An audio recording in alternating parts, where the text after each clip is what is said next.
Bismillahirrahmanirrahim. Assalamualaikum warahmatullahi wabarakatuh dan salam sejahtera diucapkan kepada semua yang menonton buku sejen sehingga ke hari ini.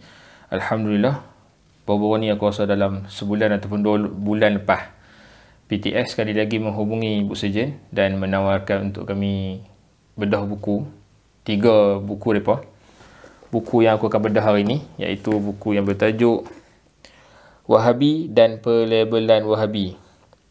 Pertama sekali aku dengar buku ni, aku dengar tajuk buku ni adalah daripada Ustaz Syihabuddin Ahmad aku yang selalu buat video reaction tu. Lepas tu aku terpanggil lah, aku nak baca buku ni sebenarnya. Dan bila pergi Pesta Buku Antarabangsa Kuala Lumpur 2022, bila pergi tu aku dah consider nak beli, tapi tak jadi beli waktu tu. Tak tahu sebab apa. Lepas tu tiba-tiba PTS offer. Antara buku yang dalam list yang mereka offer tu adalah buku ni. Video first ni, mula-mula ni, aku akan nyatakan 10 kritikan aku terhadap buku ni. Dan video yang akan datang, bahagian kedua, aku akan bagi 10 pujian aku terhadap buku ni, InsyaAllah. Okey, 10 kritikan aku terhadap buku ni adalah, yang pertama, aku rasa ada part yang ulang. Part yang ulang, macam maksud aku, bahagian tu dah disebutkan sebelum ni dah. Contoh kan dekat part kesimpulan, apa boleh tengok muka surat 169 dia ada part yang sama dengan muka surat 454. Muka surat 170 apa boleh tengok dia ada part yang sama, bahagian tertentu, perenggan yang sama dengan 455. Aku just wonder lah, aku macam fikir kenapa nak kena ulang benda tu kan. Why not give a new conclusion instead. Pada muka surat 166, siapa-siapa yang baca buku ni mungkin ada masalah cetakan dekat ayat Al-Quran kot. Sepatutnya yang surah Al-Ma'idah ayat 8 tu kan ada ayat wala yajrimannakum syana'anu, kalau tak silap lah, syana'anu qaumin. Sepatutnya syana'anu qaumin, tapi ni nampak macam disebabkan hamzah dengan titik nun tu dia bertindih, dia jadi macam sya'anu. So kalau ayat Quran tersilap cetak macam ni, bagi aku kesalahan yang besar. Okey. Yang ketiga, aku ada soalan juga. Kenapa ada 2 hadis dekat dalam buku ni tanpa status? Kita boleh tengok pada muka surat 353 dengan 354. Dia satu hadis daripada Talhah radhiyallahu anhu berkata, satu lagi muka surat 354 Sa'id bin Jubair radhiyallahu anhu berkata.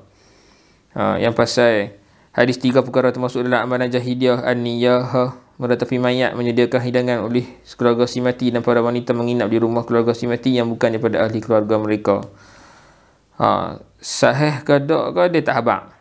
Untuk orang awam macam aku ni, aku curious lah, aku nak tahu. Yang keempat, okey, yang ni antara benda yang jadi kontroversi jugalah, sebab aku quote benda ni, aku quote kata-kata daripada Tuan Guru Hadi Awang yang dinyatakan kat dalam buku ni oleh penulis, muka surat 121. Aku quote dan aku post dekat page. Hangpa boleh tengok lah macam mana orang komen dekat page tu kan. Dan of course aku punya tulisan dan caption aku pun agak provokatif. Tapi anyhow, ada satu kritikan lah aku terima. Okay, satu kritikan aku terima dan aku rasa wajar aku sampaikan kepada pihak BTS. Prof Basri, penulis, dia quote daripada Tuan Guru Hadi Awang. Macam contoh kan, okey, muka surat 121 kan, pada pandangan Tuan Guru, golongan Salaf, Asy'ariyah, Maturidiyah dan Wahabi adalah termasuk dalam golongan Ahli Sunnah wal Jamaah, meskipun terdapat perbezaan pendapat hangat dan tajam antara sesama mereka. Hal ini kerana perbezaan pendapat itu tidak menyentuh perkara-perkara dasar akidah. Itu aku tanyalah, aku PM Prof Basri, aku tanya dia, quote ni ada teks ucapan tak? Ada teks ucapan tak? Itu dia kata boleh rujuk kepada buku Mukhtasar Mazhab Akidah dan Firqah Umat Islam kot, if I'm not mistaken. Yang tu the same reference given. Okey lah. Mungkin ada satu penambahbaikan lah. Aku boleh cadangkan kepada buku ni berdasarkan apa yang kawan-kawan dekat Facebook juga komen. Dia kata why not lepas ni kalau macam buat macam ni ataupun upgrade lah untuk buku ni, tulis balik ataupun nyatakan kat sini, ataupun boleh letak nota kaki ke teks ucapan penuh Instead of letak kefahaman sendiri tentang teks ataupun tentang kata-kata Tuan Guru Hadi Awang, supaya kita tak superimpose our own understanding macam tu. Faham tak? Semacam kita nak elakkan salah faham kan. Letak teks asal supaya orang boleh tengok, oh ni teks asal kan, orang boleh verify balik lah kan. Memanglah orang boleh verify dengan reference yang diberikan, tapi teks asal tu bagi aku sangat-sangat penting lah, untuk letak teks asal itu macam mana. Muka surat 354 dan 355 aku perasan yang ni pun lepas aku quote dan aku buat quote poster. Okey, ada satu quote daripada penulis kata, mengadakan majlis kenduri iaitu dengan cara berkumpul beramai-ramai, terutamanya untuk berzikir, bertahlil, membaca surah Yasin ataupun mengadakan kenduri arwah sebagaimana yang dilakukan oleh masyarakat Nusantara di rumah si mati ataupun bagi memperingati kematian si mati. Semua itu adalah amalan yang dihukum sebagai bid'ah, ia tidak pernah digalakkan oleh Imam Asy-Syafi'i sendiri. Aku setuju dengan pernyataan penulis, tak ada masalah. Cuma bila aku share quote ni, ada yang minta nak faham konteks kan. Dia minta kata-kata sebelum dan selepas. Penulis quote daripada Imam Syafi'i daripada kitab Dia hanya cerita Imam Syafi'i kata, aku menyukai jika para tetangga si mati ataupun para kerabatnya membuat makanan untuk keluarga si mati. Okey. Sekian. Kerana hal itu adalah sunnah. Boleh baca balik dekat dalam buku ni, muka surat 355. Imam Syafi'i bawa mai hadis pasal kematian Ja'far. Rasulullah SAW berkata, buatkan makanan untuk keluarga Ja'far kerana mereka sudah didatangi oleh perkara yang menyibukkan mereka. Okey, lepas tu quote lagi. Ada satu quote lagi. Aku memakruhkan, mengharamkan makan iaitu berkumpul di rumah si mati walaupun bukan untuk tangisan, ratapan. Yang dinyatakan kat sini adalah makan, berkumpul di rumah si mati. Kan? Lepas tu penulis letak kat sini mengadakan majlis kenduri, aku faham lah, iaitu dengan cara berkumpul beramai-ramai, terutamanya untuk berzikir, bertahlil, membaca surah Yasin ataupun mengadakan kenduri arwah dan sebagaimana yang dilakukan oleh masyarakat Nusantara. Ada yang petikaikan kat aku, dia kata, awak dua reference sebelum ni tak sebut pun tentang berzikir, bertahlil, membaca surah Yasin apa semua, tapi bila mai kat bawah ni penulis sebut zikir, tahlil, baca surah Yasin apa semua. Ada yang suarakan macam tu kat aku. So aku rasa kritikan tu relevan sebab kalau nak quote balik tentang understanding berkenaan statement Imam Syafi'i tu, dia sebut tentang berkumpul je lah. Ini nyata-nyata, yang ni adalah konklusi ataupun understanding daripada penulis sendiri. Kan?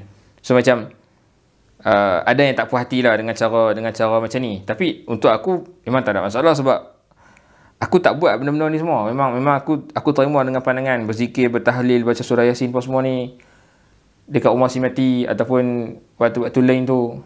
Aku tak buat benda-benda ni semua. Buat ramai-ramai aku tak buat. So macam bagi aku tak ada masalah. Yes, aku Wahabi. Lepas tu macam untuk orang yang mungkin buat benda-benda ni, dia akan rasa macam dia ni superimpose his own understanding kepada apa yang Imam Syafi'i cakap. So boleh create misunderstanding lah kat situ bagi pandangan aku. Bagi aku ni kritikan yang kita boleh terima. Ya, kita boleh terima. Dah boleh upgrade lagi untuk buku ni.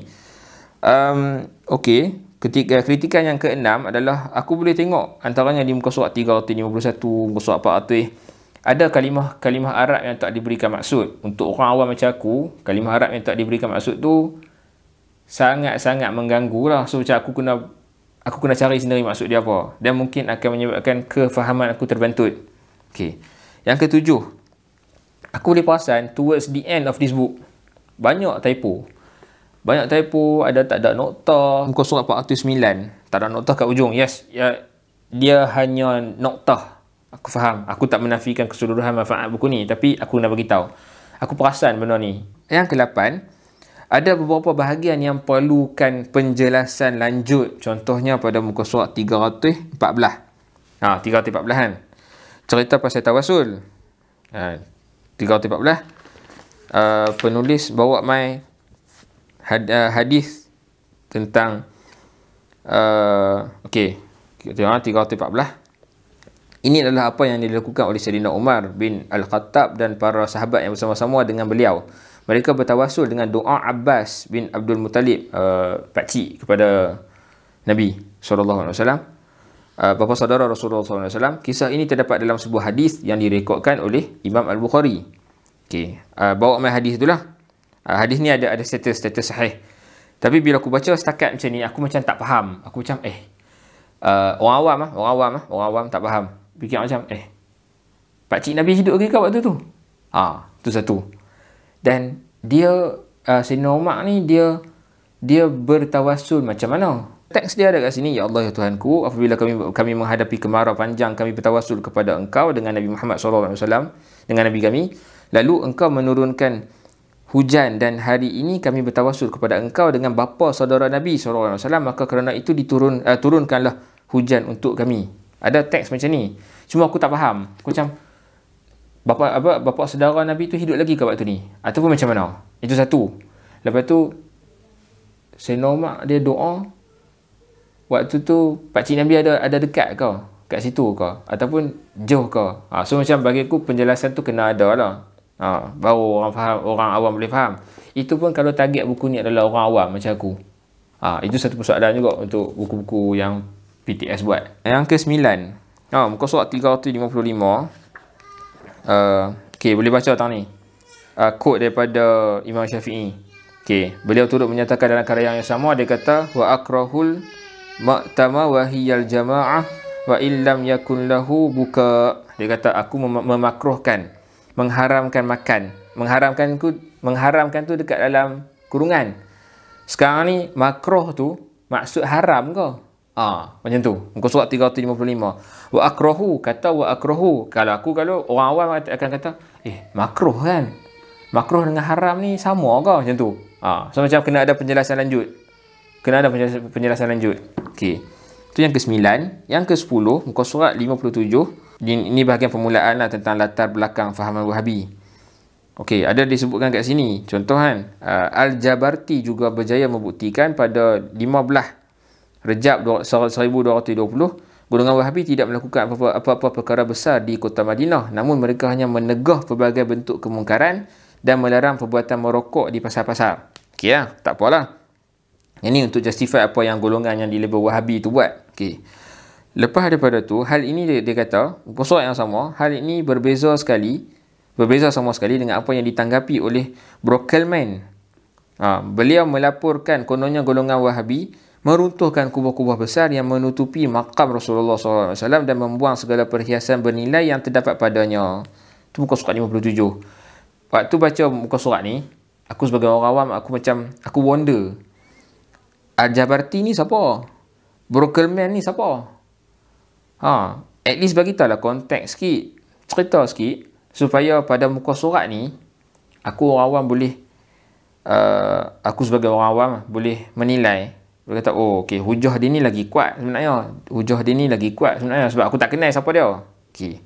Tapi obviously, for obvious reason, buku ni tentang Wahabi dan fahaman Wahabi, pelabelan Wahabi. So memang nampak penulis cenderunglah kepada Al-Jabarti, kan? Brokelman, kita baca apa macam yang penulis tulis ni pun kononnya, macam apa yang Brokelman cakap, boleh melakukan kononnya golongan Wahabi meruntuhkan kubah-kubah besar. Maksudnya nak kata apa yang Brokelman cakap ni silap lah. Tak betul ya. Okey. Tapi selepas tu, bila aku baca muka surat 81, aku jumpa lah Al-Jabarti ni siapa. Adalah seorang ahli sejarah Mesir yang terkenal pada zaman kemunculan dakwah Syekh Muhammad bin Abdul Wahab. So, penjelasan pada muka surat tertentu yang tu kurang. Mungkin ada selepas tu mungkin orang akan jumpa kan, tapi bagi aku selesaikan dulu dekat muka surat tu supaya tak ada orang tertanya-tanya. Okey, yang tu lah 10 kritikan aku terhadap buku ni. Okey, nanti aku akan sambung dengan bahagian pujian insya-Allah.